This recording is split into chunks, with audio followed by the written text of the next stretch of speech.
नमस्कार. मी सुजाता. विचार मनातले या शीर्षकांतर्गत आज परत सामाजिक मान्यतामधला एक विचार आपल्यासमोर मांडण्याची इच्छा आहे. संदर्भ आहे काल मनसे अध्यक्ष राज ठाकरे यांची मुलाखत मराठी कलावंतांच्या बाबतीतली आणि सामाजिक मान्यतेचा विषय आहे समस्येकडे कानाडोळा करणं. ही आपली जुनी खासियत आहे. म्हणलं नाही का आपल्याला काय करायचं आहे याचा दुसरा अर्थ आहे कानाडोळा करायचं. समस्येकडे पाठ करून बसून राहिलं की आणि डोळे झाकून घेतले की ती आपल्याला दिसत नाही किंवा त्याचा त्रासही आपल्याला होत नाही. पण असं नसतं. त्याच्याकडे कानाडोळा करण्याने फक्त त्याचं स्वरूप उग्र होत जातं, जे आत्ता आपण बघतोय. काल राज ठाकरे साहेबांनी कलाकारांना प्रोत्साहन देण्याच्या ओघात एक असं विधान केलं की मालिका असल्यामुळे, विशेषतः मराठी च्या बाबतीतच ते बोलत होते, त्यामुळे आपण सध्या मराठी मालिका असाच विषय घेऊ.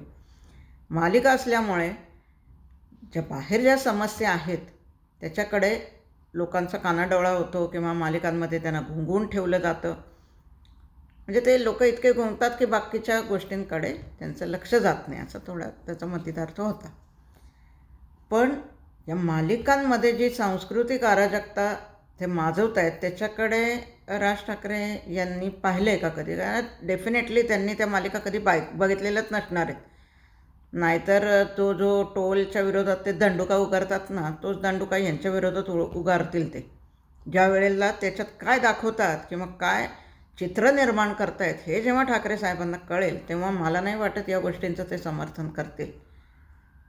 मराठी मालिकांमध्ये आता विचार केला तर पूर्वीपासून जे आपण दूरदर्शन नंतर जे प्रायव्हेट चॅनल्स आले, अतिशय सुंदर मालिका, लेखन आपल्याकडे आहे, कथा आहेत, लेखक आहेत, जुने सुद्धा चांगले चित्रपट आहेत. पण ते सगळं सोडून तेच चित्रपट लोकांच्या माथी मारण्याचं काम चालू आहे. मालिकांमध्ये एकत्र कुटुंब पद्धतीमध्ये फक्त द्वेष, कारस्थान, पराकोटीचा तिरस्कार आणि दुसरं काहीही काम नसल्यामुळे दिवसभर फक्त एकमेकांविरुद्ध करत राहिलेली कारस्थानं ही संस्कृती दाखवतात. मग हे राज ठाकरे यांनी विचार करावा की महाराष्ट्रातली ही संस्कृती आहे का? हे काय लेखक आहेत की जे हे अशी काहीतरी कथानकं लिहित आहेत की जे निगेटिव्हिटी पसरवण्याचं काम करते. सामाजिक मान्यतेचा जर का विषय घेतला तर मी जसं म्हणलं कानाडोळा करणं. आता तुम्ही मालिकांचा विषय घेतला तर बहुसंख्य लोक म्हणतात कशाला तुम्ही बघता? चॅनल रिमोट आहे, चॅनल बदलून टाका. मग तुम्ही बातम्यांकडे जाता, बातम्यांमध्ये तर ह्याच्याहीपेक्षा मोठी निगेटिव्हिटी असते. म्हणजे आजकालचे जे न्यूज चॅनलवरचे पत्रकार आहेत, विशेषतः मराठी, त्यांना खरोखरच त्याच्यातले काही पत्रकार म्हणायचे का असे आहेत. कारण त्यांचं काम काय असतं? सकाळी जातात, एखाद्या नेत्याच्या 4 शिव्या खातात, दुसरीकडे जातात आणि त्यातनी 2 दिलेल्या 2 शिव्या खाऊन परत येतात आणि दिवसभर ते शिव्यांचं प्रकरण चालू असतं. त्याच्यातनं बोध घेण्यासारखं काही नाही, ना माहिती घेण्यासारखं काही आहे, ना जागरूकता त्यामुळे काही निर्माण होते, त्यामुळे ते बघायचं नाही. पण मुळात म्हणजे हा तुम्ही विचार केला आहे का की मालिकांमुळे जी सांस्कृतिक अराजकता येते, जी निगेटिव्हिटी समाजात येते, यामुळे नवीन पिढीमध्ये एकत्र कुटुंबाबद्दल एक आकस निर्माण होतो, एक मनात कुठेतरी आढी निर्माण होते. याचा विचार ना लेखक करतायत ना कलाकारांचा तर काही प्रश्नच नाही. त्यांना पैसे दिले की ते कुठलंही काम करायला तयार असतात. मग आपण ते काम करतोय का किंवा त्याच्यामुळे आपल्याला काय सॅटिस्फॅक्शन मिळतं आहे का किंवा ज्या कथानकाचं ते प्रस्तुतीकरण करतायत ते समाजाच्या दृष्टीने घातक आहे का चांगलं आहे का अनुकरणीय आहे का नाही, तर कसलाही विचार ते करत नाही. कारण ते त्यांचं ब्रेड अँड बटर आहे, त्यामुळे त्यांच्याबद्दल बोलण्यात अर्थ नाही. पण लेखकांचं काय?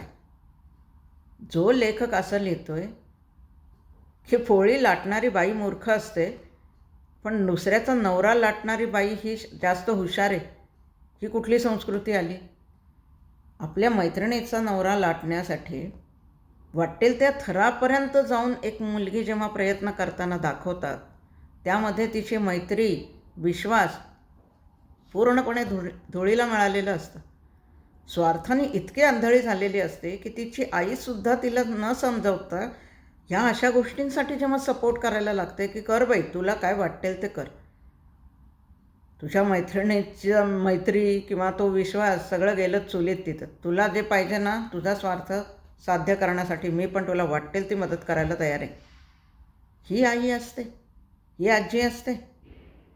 हे सुनेसमोर तुम्ही हे असले आदर्श ठेवताय. मग त्याच सुनेनी दुसऱ्याचा नवरा लाटायचा प्रयत्न केला तर तुम्ही समर्थन देईल का ती आजी? असा प्रश्न विचारला तर ही संस्कृती आहे आपली.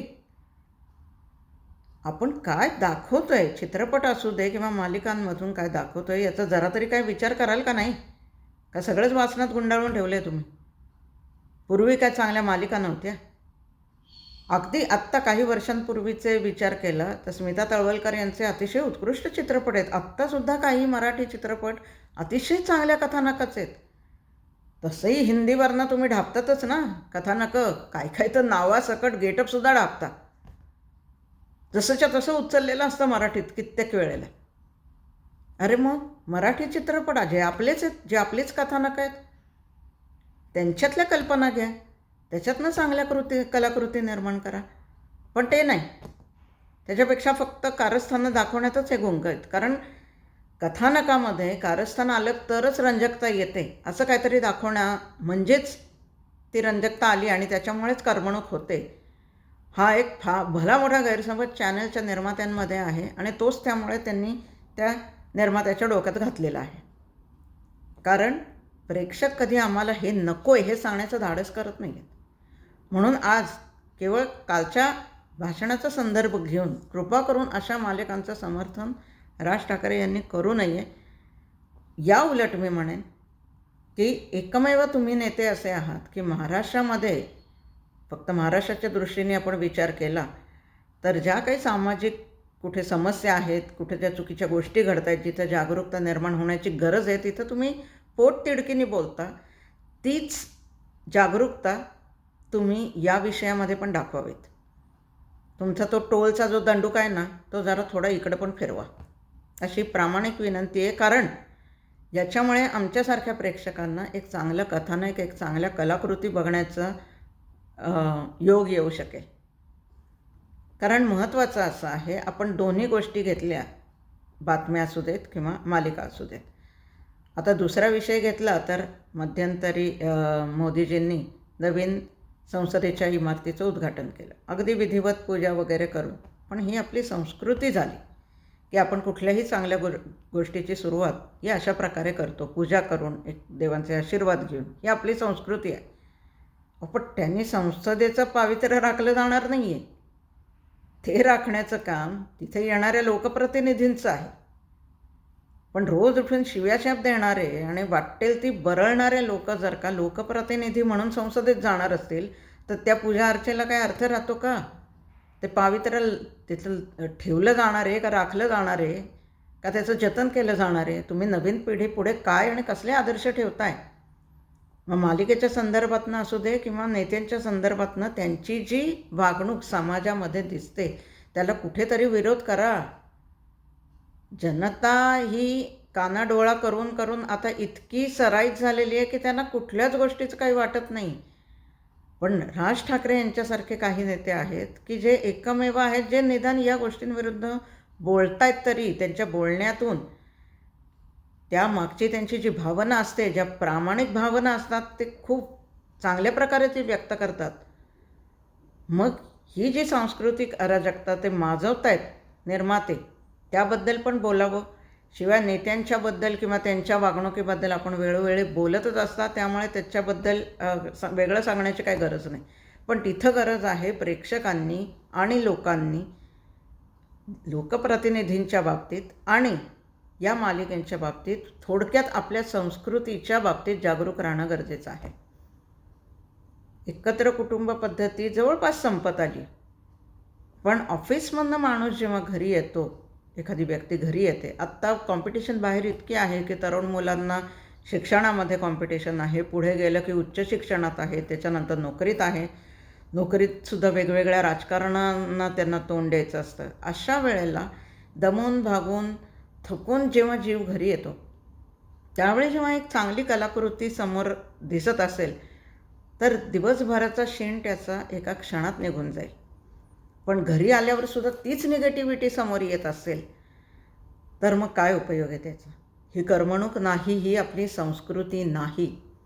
याच्या बाबतीत मी पेट्सचं उदाहरण देईल, कारण राजकारण्यांना किती पेट्स आवडतात यामध्ये अग्रक्रम आहे राज ठाकरे यांचा. त्यांच्या घरीही पेट्स होते. त्यांच्या भावना पण अतिशय प्रामाणिक असायच्या. ते व्यक्त पण नाही व्हायचे आपल्या पेट्सच्या बाबतीतनं. आता तुम्हीच विचार करा, तुमच्या घरात एखादं पेट असेल, कुठलं कुत्रं असेल, मांजर असेल. विशेषतः कुत्र्यांच्या बाबतीत एक आपला मालक जेव्हा घरी येतो कामावरून, ज्या आवेशाने ते त्याला भेटतात की त्या प्रेमाखातर त्या मालकाचा दिवसभराचा श्रम एका क्षणात निघून जातो. आपण त्यांना खरं तर मुकं जनावरं म्हणतो. मी त्यांना मुकं जनावर कधी म्हणलेलं नाही, कारण त्यांच्या भाषेत ते बोलतच असतात. आपल्याला ते कळत नाही म्हणून ते मुकं आहेत असं म्हणण्याचा आपल्याला काही अधिकार नाही. पण त्यांच्या कृतीतून त्यांचं प्रेम व्यक्त करत असतात. पण माणूस तर त्याला बोलता येतं, भावना व्यक्त करता येतात असं म्हणतो ना आपण. अरे मग चांगल्या भावना व्यक्त करा ना, तिथं निगेटिव्हिटी कशासाठी आणताय? आणि अशा निगेटिव्हिटीचं, अशा संस्कृतीचं, चुकीच्या राज ठाकरे यांच्यासारख्या नेत्यांनी कृपया समर्थन करू नये. आपण आत्ता सध्याच्या मालिकांमध्ये काय चाललं आहे, एक थोडासा असे 5-10 मिनटात कोणाकडून तरी घेतलात ना, सगळा इतिहास तुम्हाला कळेल. तुम्ही कधीही अशा संस्कृतीचं समर्थन करणार नाही याची मला खात्री आहे. तुम्ही कलाकारांचं कौतुक करण्याच्या नादात मालिकांचं समर्थन केले ह्याची कल्पना मला पूर्ण आहे. पण म्हणूनच तो धागा घेऊन मी तुम्हाला विनंती करते की आता तुमचा थोडा दंडुका तिकडं पण चालू दे.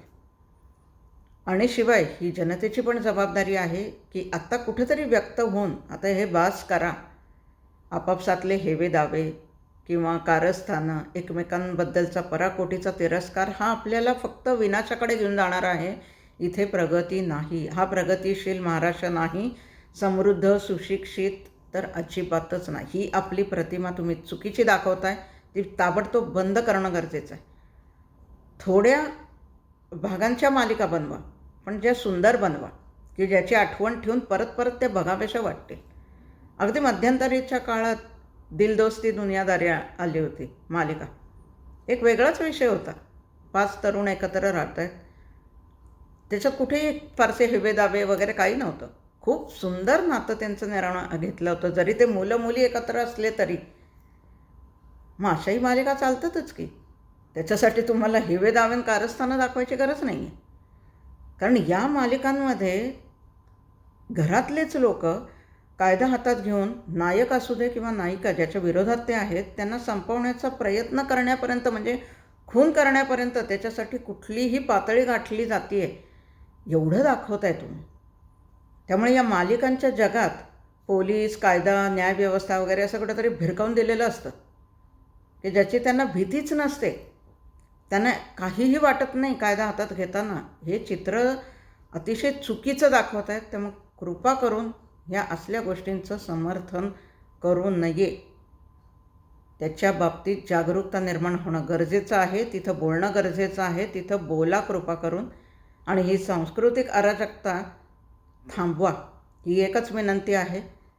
आणि राज ठाकरे यांना एक विनंती आहे की थोडंसं या गोष्टीकडे लक्ष ठेवून आपल्या चांगल्या समाजाच्या दृष्टीने, आपल्या चांगल्या संस्कृती समोर येण्याच्या दृष्टीने का होईना थोडेसे त्यांच्याकडून आम्हाला एका मदतीची गरज आहे. त्याची त्यांनी जरूर विचार करावा, ज्याच्यामुळे आम्हाला चांगल्या कलाकृतींची मेजवानी पण मिळवते. हा आमचा स्वार्थ झाला. त्यामुळेही त्यांना विनंती आहे. त्यामुळे थोडंसं जागरूक राहूयात आपल्या संस्कृतीच्या बाबतीत, आपल्या येणाऱ्या भविष्याच्या बाबतीत, आपल्या पिढीच्या बाबतीत. त्यांना एक चांगला समाज देण्याचा प्रयत्न करूयात, व्यक्त होऊयात आणि जागरूक राहून थोडंसं तरी का होईना पण विरोध करायला शिका चुकीच्या गोष्टींना. ते गरजेचं आहे. नमस्कार.